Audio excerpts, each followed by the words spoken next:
Moitié moins, c'était l'objectif, mais les ambitions se confrontent aujourd'hui à la réalité en matière d'utilisation de pesticides en France. En 2018, les ventes ont bondi de 24%.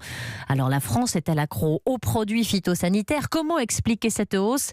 Élément de réponse avec Virginie Salmen pour Europe 1. Première piste, certains agriculteurs auraient fait des stocks de pesticides en prévision d'une nouvelle taxe applicable en 2019.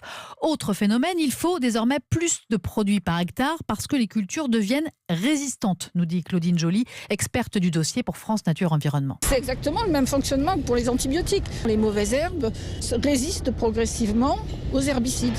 Et donc, si on veut avoir la même efficacité, si on veut avoir des parcelles parfaitement propres, il faut mettre de plus en plus d'herbicides. Mais cette hausse fulgurante des ventes cache une augmentation en continu depuis 10 ans, plus inquiétante encore. Pour Pierre-Marie Aubert, chercheur à l'IDRI, l'explication numéro 1 est économique et liée au marché mondial. Une grande partie des agriculteurs ont simplifié de manière massive leur système en agrandissant et en recourant de plus en plus à la chimie pour pouvoir, avec une seule personne, exploiter des surfaces toujours plus grandes. Des fermes qui font jusqu'à 200-250 hectares, alors que c'était pas du tout le cas il y a 25 ans. Et dans une exploitation de cette nature-là, la chimie est un outil indispensable. Selon les experts, pour freiner cette courbe des ventes de pesticides, il faut commencer par rediversifier les cultures et recréer des prairies avec des animaux.